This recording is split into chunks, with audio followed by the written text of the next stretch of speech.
Hello പ്രിയപ്പെട്ട സുഹൃത്തുക്കളെ, ഞാനൊരു പ്രധാനപ്പെട്ട കാര്യം പറയാനാണ് ഇപ്പോൾ ഞാനൊരു വീഡിയോ ആയിട്ട് വന്നേക്കുന്നത്. ഇത് തിരുവനന്തപുരം പാളയത്തുള്ള സംസം ഹോട്ടലാണ്. ഈ സംസം ഹോട്ടലിലും അതുപോലെ തന്നെ തിരുവനന്തപുരത്തുള്ള ബാക്കിയുള്ള എല്ലാ സംസം ഹോട്ടലിൻ്റെയും ഔട്ട്ലെറ്റിൽ അവരൊരു പ്രധാനപ്പെട്ട കാര്യം കുറച്ചു കാലമായിട്ട് നടത്തിക്കൊണ്ടിരിക്കുന്നതാണ്. അതുകൊണ്ട് കോഴിക്കോടുള്ള സംസം ഹോട്ടലിലും ഇതവർ ചെയ്യുന്നതാണ്.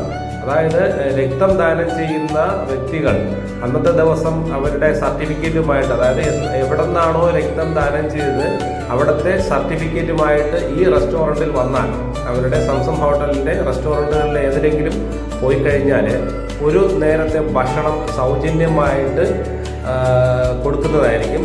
ഡൈനിങ് അല്ല, അവിടെ നിന്ന് കഴിക്കാൻ പറ്റില്ല, ടേക്ക് അവേ ആണ്, പാഴ്സൽ കൊടുക്കും. അപ്പോൾ ഇത് അവർ കുറേ കാലമായിട്ട് ചെയ്തു വരുന്നതാണ്. അപ്പോൾ ഞാനൊരു 6 മാസക്കാലം ആയി ഞാൻ ബ്ലഡ് ഡൊണേറ്റ് ചെയ്തിട്ട്. ഒരു ആക്സിഡൻറ്റുമായിട്ട് ബന്ധപ്പെട്ട് കുറച്ചു കാലം എനിക്ക് ബ്ലഡ് ഡൊണേറ്റ് ചെയ്യാൻ കഴിഞ്ഞിരുന്നില്ല. അപ്പോൾ ഞാൻ ഇന്നലെ ഒരു ക്യാൻസർ പേഷ്യൻറ്റിന് വേണ്ടിയിട്ട് ബ്ലഡ് ഡൊണേറ്റ് ചെയ്തിരുന്നു.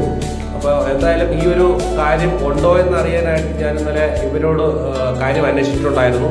അവർ പറഞ്ഞ് ഉണ്ട്, അത് കണ്ടിന്യൂ ചെയ്ത് അവർ ചെയ്യുന്നതാണ്, കാലാകാലങ്ങളായിട്ട് ഇത് ചെയ്യുന്നതാണ്, അത് ഇനിയും ചെയ്യുക തന്നെ ചെയ്യും. ഒത്തിരി ആൾക്കാർ RCCയിൽ ട്രീറ്റ്മെൻറ്റിനായിട്ട് പല ജില്ലകളിൽ നിന്നും പല സംസ്ഥാനങ്ങളിൽ നിന്നും തിരുവനന്തപുരം RCCയിലേക്ക് എത്തുന്നുണ്ട്. പക്ഷേ അവർക്ക് ആവശ്യമുള്ള ബ്ലഡ് പല സമയങ്ങളിലും കിട്ടാതെ വരികയാണ്. അപ്പോൾ നമുക്ക് വരുന്ന കോളുകളെല്ലാം നമുക്ക് മാക്സിമം കൊടുക്കാനായിട്ട് നമ്മൾ പരിശ്രമിക്കുന്നുണ്ട്, പക്ഷെ കഴിയാറില്ല.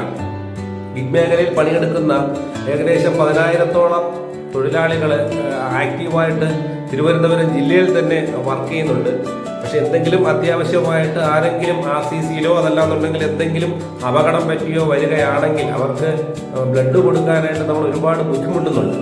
ഇപ്പോൾ ഞങ്ങൾ മാത്രമല്ല, പല സംഘടനകളും പോലീസും അതുപോലെ തന്നെ പല യുവജന സംഘടനകളും രാഷ്ട്രീയ സംഘടനകളും ഒക്കെ ഇത് ചെയ്യുന്നുണ്ടെങ്കിലും കൃത്യമായിട്ട് തന്നെ നമുക്കത് കൊടുക്കാൻ പറ്റാത്ത ഒരവസ്ഥയാണ് ഉണ്ടാവുന്നത്. അപ്പോൾ ഈ സംസം ഹോട്ടലിൽ കുറേ കാലമായിട്ട് ഇങ്ങനെ ഒരു സംഗതി നടത്തിക്കൊണ്ടിരിക്കുകയാണ്. അപ്പോൾ ഇത് എല്ലാവരുടെ അറിവിലേക്കാണ് ഞാനിത് ഷെയർ ചെയ്യുന്നത്. എന്തായാലും എനിക്ക് ഭക്ഷണം ചോദിച്ചപ്പോഴത്തേക്കും എന്ത് വേണമെന്നാണ് ചോദിച്ചത്. ഞാനൊന്നും മറുപടി പറഞ്ഞില്ല, ഏതെങ്കിലും കൊടുത്താൽ മതി എന്ന് പറഞ്ഞു. അവരെന്തായാലും മന്തി റൈസാണ് എനിക്ക് തന്നത്. എന്തായാലും ഒരാൾക്ക് സുഖമായിട്ട് കഴിക്കാൻ പറ്റുന്ന ഭക്ഷണം അവർ തന്നിട്ടുണ്ട്. അപ്പോൾ ഇത് എല്ലാ പേരിലേക്കും എത്തിക്കാൻ വേണ്ടിയിട്ടാണ്. ഈ തൊഴിലാളികൾ ഉണ്ടെങ്കിൽ ഒരു 3 മാസത്തിൽ ഒരിക്കലാണ് ഞാൻ കൊടുത്തുകൊണ്ടിരുന്നത്. അത് ഒരു 4 മാസം 5 മാസം ഇടപെട്ടിട്ടെങ്കിലും കൊടുക്കാൻ വേണ്ടിയിട്ട് എല്ലാവരും ശ്രമിക്കുക. ഓരോരുത്തരും ഇത് അറിയുന്ന വ്യക്തികളിൽ ഷെയർ ചെയ്യുക, സപ്പോർട്ട് ചെയ്യുക.